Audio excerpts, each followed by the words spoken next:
Hey, welcome back to Well, That's Interesting, the very pointy, oh so pointy edition. Today is episode 190, that time a blade moved around inside a man's body and surviving a nail to the brain, which went through an eye. Oh, my friends.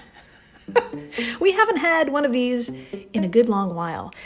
I think it's actually been a few months since we've last talked about foreign objects finding their way into people, one way or another, and a medical intervention is needed. Let's see. From what I can recall, way the fuck back in In-Betweeny 049, one eel stuck in man's body and 15 giant snails at Houston Airport, we spoke about, well, how an eel got stuck in a man's body. And if you haven't had a listen, you're probably wondering how. That's understandable. He had been constipated for a considerable amount of time and did what any one of us would do in such a situation. He found a live eel and inserted it into his rectum to get things moving. The eel did not take kindly to this. In In-Betweeny 040, we covered how an earring ended up inside a woman's lung and how a new medical device had to be invented to remove a 3-foot-long dildo stuck inside a 31-year-old man from Milan. What a day that was. In In-Betweeny 082, we learned about a spoon that became lodged in an esophagus for a year. And please, let's not forget episode 130, when we traveled to Ukraine, where a medical staff found themselves in an extremely tense situation. Embedded in the chest of a live soldier was a live grenade. Their task was to remove it without triggering an explosion, which would kill them all. I believe it's time to dive back into this cornerstone of the show. What do you say? Yeah, fabulous. In the first half of the show, we are boarding a plane to Nepal, where we're going to watch a couple of people in their 20s get into an intoxicated fistfight that eventually leads to a stabbing, and then we're going to have a good night's rest. The next day, we're going to need to take one of those guys to the coincidentally named Shankarapur Hospital, and it's here where we will learn of a medical first. You will not believe your ears or eyes when I reveal the X-ray. This is a very truly lucky young man.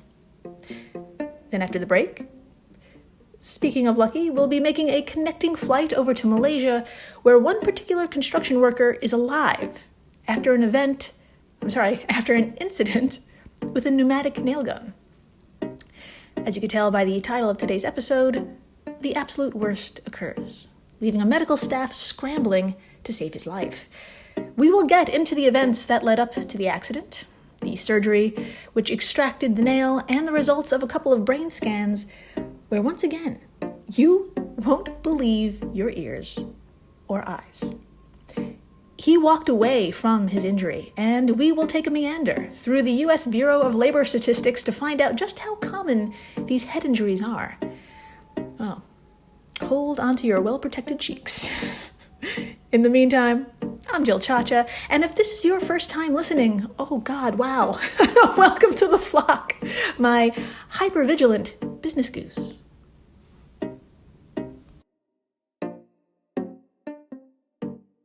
To begin, I'm going to ask you to charge up the old time machine just a smidge, and to bring along a notebook and pen, because today we're going to learn more terms than we ever wanted to relating to our good friend, the abdominal cavity. My full-length business goose, we have just landed in 2023 and 4,600 feet above sea level in Kathmandu, beside the entrance to the emergency wing of Shankarapur Hospital, where a 22-year-old man has just been lifted off the back seat of a scooter. Now, for my fellow geographically challenged Americans who may be wondering where in the hell Kathmandu is, don't worry, I've got you. Please, everyone, imagine India. Perfect. Now point to the northeast border, okay, and draw a large rectangle above it. Excellent. There is the country of Nepal. And if you point to its center and move a bit to the right, there is Kathmandu. It's late in the day, and our 22-year-old patient has just been given a ride to Shankarapur. Luckily, however, he's well enough to walk into the emergency room on his own. In fact, just by looking at him, you wouldn't think there was much of an emergency at all. Even speaking to him, you might do the same. According to the fantastically named study called The Wandering Knife, a case report, the medical staff learned he wasn't experiencing any, quote, nausea, vomiting, diarrhea, or constipation. He was alert, oriented, and hemodynamically stable, end quote. Yeah, that's wonderful. I mean, in sum, this young man was fit as a fiddle. But there was one issue. Actually, scratch that, 2 issues. And if I do the math here, more than one issue is usually a problem. So let's get into it. First, he mentioned an event which took place the night before. He and his friends had gone out and were very much 22. Hours of serious drinking were had, and to be honest, there's not much detail at this point because, well, he couldn't remember. What he does recall is that at some time during the night, a fight broke out. And I don't mean some verbal spat. I mean a dead serious one. One so intense, it led to a stabbing. It was our patient who had been fucking stabbed, and the injury was so bloody, even blackout drunk 22-year-olds knew something had to be done.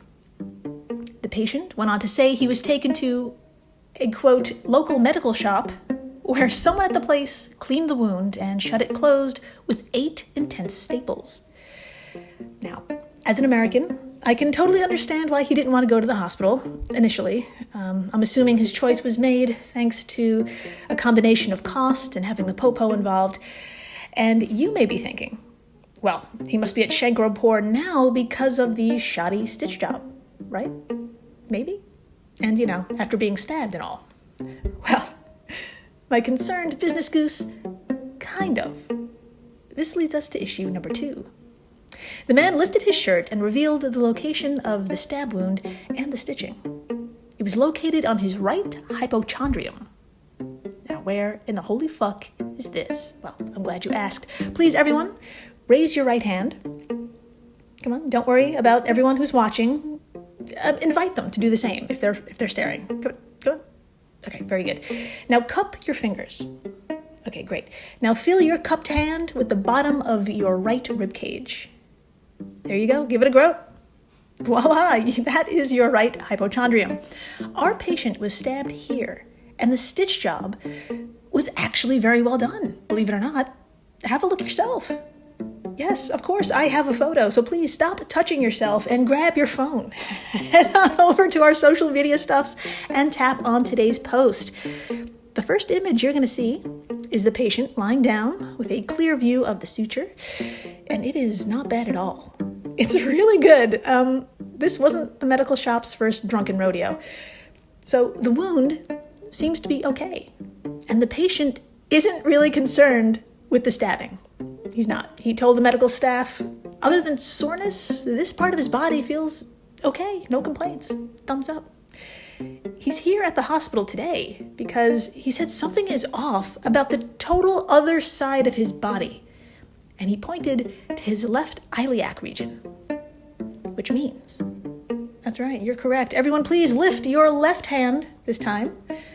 Fabulous. Okay, now place that left hand just above your left hip. Excellent. This is your left iliac region. Now, for shits and giggles, leave your left hand there and put your right hand back where it was, right under your rib cage, and take a moment and feel how far apart these 2 locations are. If you want to get even kinkier, move one hand over your stomach to meet the other. And I ask you to do this so you can get an even better idea of why what we're about to get into is simply fucking insane. My friends, being that our patient was in an altercation so severe it led to a stabbing, the medical staff felt it was extremely urgent to have an x-ray performed. I mean, who knows what other injuries may be unseen? Perhaps a broken rib or 2, for example, or even a slight fracture to his left hip. Well, I don't think anyone was prepared for this. Please, just Ignore whatever it is that may be in front of your face, be it traffic or someone who needs assistance. Just ignore them. You need to see an X-ray that is probably one of the top 3 most intense X-rays to ever appear on this show. I am not kidding. This may just beat out the X-ray of the 3-foot-long dildo stuck in a man, as seen back in Between 040. Yeah, it's that good. Please, head on over to our social media stuffs, tap on today's post, and swipe past the stitch job, and brace yourself. I'll give you a second. Yeah, yes, you are absolutely right to gasp. What you're seeing, my friends, is the actual weapon used on our patient. My appalled business goose, this is the blade of a kitchen knife.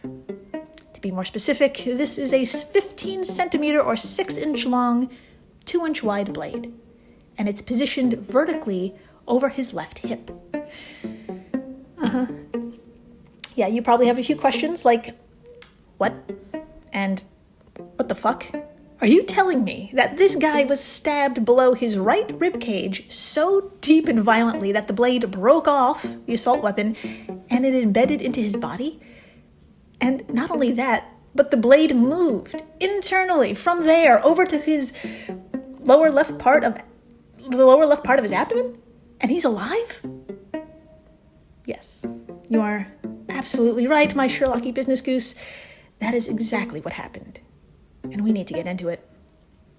After the initial shock of seeing what the fuck we all just saw, the medical staff at Shankarapur fired up the old operation room for an emergency laparotomy, which is a fancy word for opening up the old trunk chunk and having a look-see at the abdominal organs.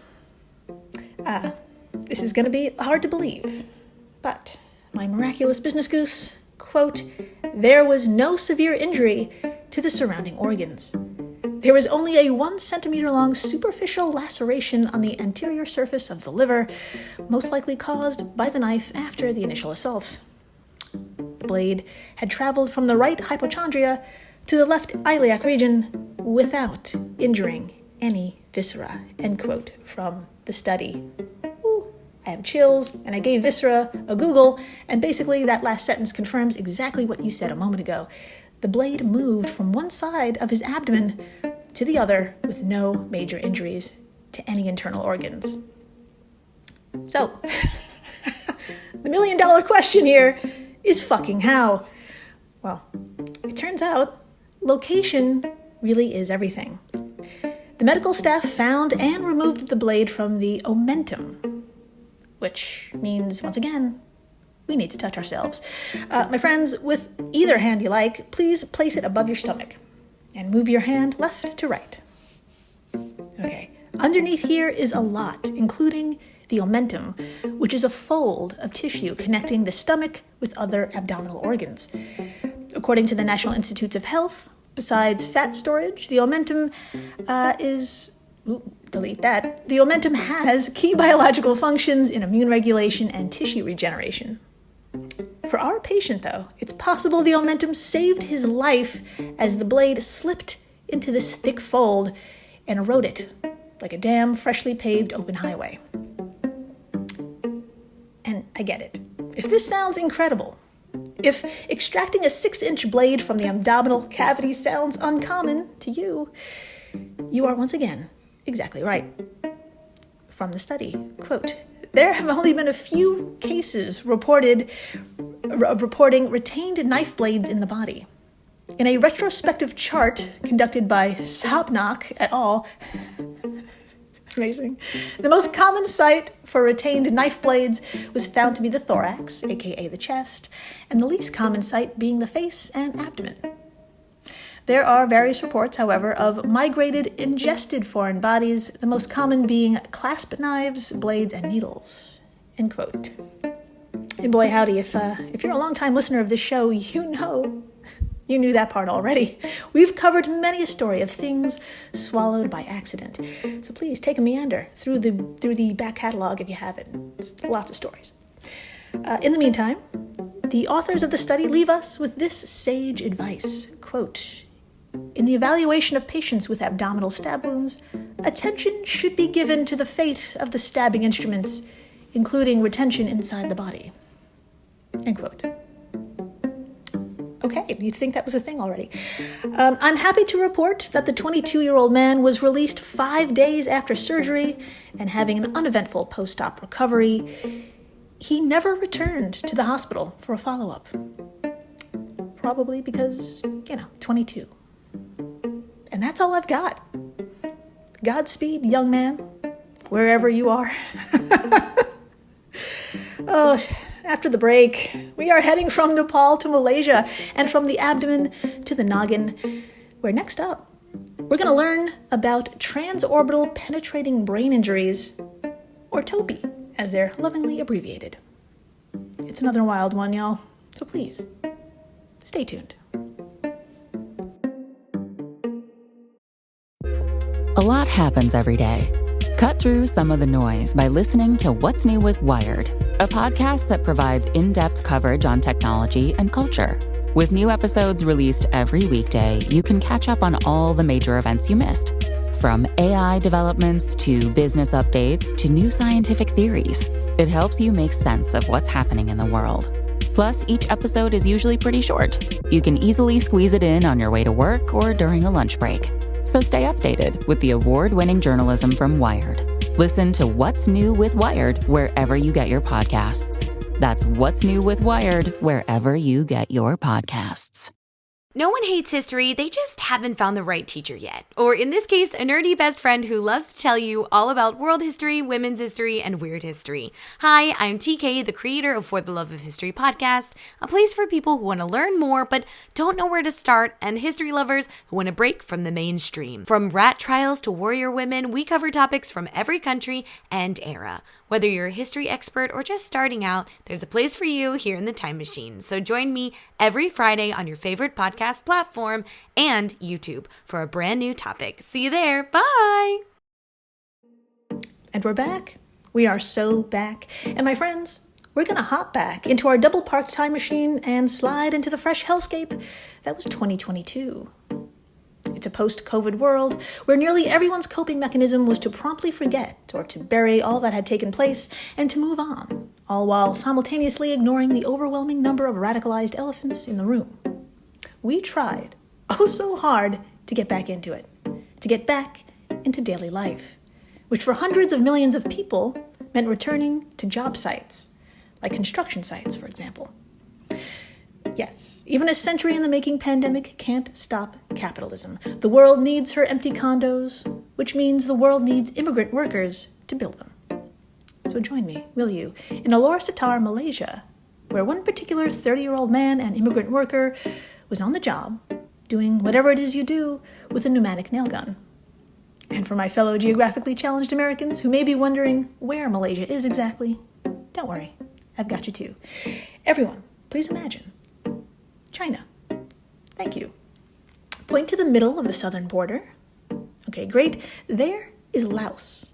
Now, under Laos is Thailand, and below Thailand, jutting out from the left-hand side there, is a peninsula. And at the end of this long peninsula is Malaysia, and at its tippity top is Alor Setar. Here, at the tippity top of a construction site, was our laborer and soon-to-be patient operating a nail gun, which had suddenly jammed. Now, time is money, and finding and retrieving another nail gun somewhere on site is just not an option. Plus, if you did that, you'd be taking away someone else's tool and basically their paycheck. So, our worker did what we say we wouldn't do, but probably would do in a situation/bind like this.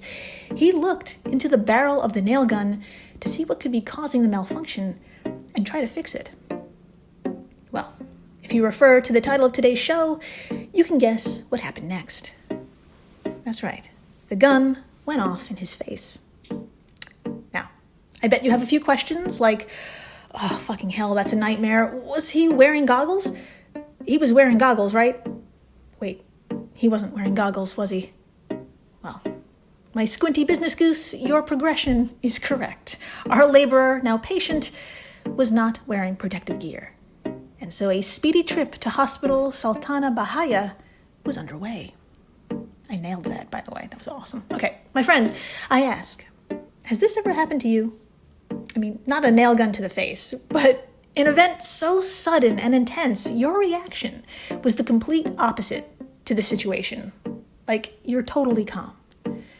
Well, this is exactly what happened here. Our 30-year-old patient, despite having complete vision loss in his left eye, which was also excessively bleeding, rolled up to the hospital and was described by the medical staff as, quote, cooperative and fully oriented during the examination, end quote. From the study, simply and wonderfully called A Nail in the Brain. My friends, not only was this guy calm, his vitals, all things considered, were the best they could possibly be. Other than complaining about a headache and left eye pain, quote, the muscular strength and tension of all four limbs were normal, his blood analysis and other biochemical parameters were within normal limits, his Glasgow Coma Scale score was 15, end quote. Also from the study. My friends, 1, that's a perfect score. And 2, you're probably wondering what in the holy hell that is. Oh, don't worry, I've got you. I gave it a nice Google. Not only does this too have a spectacular name, but the Glasgow Coma Scale is the tool healthcare providers use to measure decreases in consciousness. So, how is it used? Okay, glad you asked. Well, if you head on over to our social media stuffs and tap on today's post, please swipe past all those handy-dandy anatomical drawings of abdominal parts, and you shall see a handy-dandy chart. That is the Glasgow Coma Scale. And it has 3 columns, one of each for eye-opening, verbal response, and motor response. Each of these columns has a ranking, 1 through 4, 1 through 5, and 1 through 6, respectively. If you take a patient's rank from each of these columns and you add them up, you get the Glasgow Coma Scale score. The lower the score, well, the more dire the situation. The highest you can go is 15, which is basically fully functional, and this guy, with a nail through his eye, is outwardly A-okay. Put a pin in that. Now, despite being fully conscious and aware, the medical staff still took a number of precautions, including administering an anti-tetanus injection, fun, intravenous broad-spectrum antibiotics, fun, and an anticonvulsant medication, so yay. He also very much needed an x-ray, because despite his outward appearance, something may be developing on the inside. And the sooner the medical staff could see where this nail is precisely, and where and what may be lurking underneath, the better. Now, if at this point you realize, wait, something's off, and you're saying to yourself, Jill, it's been a minute and you haven't shared a photo. That's very unlike you. What is going on? Well, you are absolutely right, my perceptive business goose. I have not shared a photo yet. To be damn honest with you, a nail gun injury to the eye is too graphic to share, even for me. But if you feel you can handle it, all you need to do is search A Nail in the Brain Case Study and Curious, but it's spelled C-U-R-E-U-S. If you do that, you'll be up to your eyeballs in photos of this eyeball injury. Just a heads up, there is no longer an eye. You've been warned. With that, I would like to share with you the x-ray itself and the 3-dimensional reconstructed CT scan of this guy's head. It is, for sure, a top 10 x-ray and a top 10 CT scan, y'all. But don't worry, it's not graphic at all, but it will leave you speechless. I am going to pull this up myself, and I'll give you a second to find it over at our social media stuffs. Okay, wow. I'm no doctor, but that's a nail behind his eye sockets. Yep, and by golly, it's in his frontal lobe. Just floating there. Now, such a location is very much cause for alarm. Just a quick recap of the role this lobe plays in our daily lives. Sorry, it is an intense x-ray. It got me. Okay, the frontal lobe is responsible for higher cognitive functions such as memory, emotions, impulse control, problem solving, social interaction, and motor function. A lot of things. And to have a nail in it, my friends, that's not the best situation. So, I'm just going to skip ahead to the end. I don't know how to break this to you, other than saying it. He walked away from this. Yeah, you heard me. The patient survived, and he walked out of the hospital himself. Let's get into this. First, let's get the bad news out of the way, because there is some bad news here. With the nail moving at about 45.7 meters per second, the force did shatter his eye socket. There was also bleeding extending into the neighboring brain regions. Now, let's get to the good news, which, just like with our patient from the first half of the show, makes this man one lucky son of a bitch. My friends, when the patient underwent emergency surgery to remove the nail and stop the internal bleeding, the surgeons were able to confirm that major arteries and the olfactory nerves escaped injury. The nail missed these targets. And get this, quote, he recovered well during his post-operative period with no neurological defect, end quote, from the study. My friends, for the week he spent in recovery, he was totally his normal self. Wow. His eye, however, was no longer functional. But all things considered, this is the best outcome anyone could ask for. Just like our patient from the first half of the show, this patient did not return to Hospital Sultana Bahia for a follow-up. We do have a reason, however. He decided to go back to his home country for further rehabilitation. And after a brush with death and being mere millimeters away from a completely debilitating permanent injury, that is totally understandable. My friends, such is a happy ending on a podcast like this. Now, if you're the curious type, which you are, that's why you're here, you may be wondering just how common transorbital penetrating brain injuries, or also called TOPE for short, how common they are. Well, they're super rare, thankfully. They represent just 0.04% of all head injuries. And if you're curious how often eye injuries occur at construction sites, well, this isn't great. This is not good news. According to the U.S. Bureau of Statistics, there were 18,510 reported eye injuries in 2020 alone, with the majority of cases filed under contact with objects or equipment. And that was a slow year. So for the love of God, people, wear your fucking goggles. Ending on a fun fact, because I think we earned it. Fun fact, there's also another category for construction site incidents called violence and other injuries by persons or animal. This happened 1,200 times in 2020 with no additional information provided.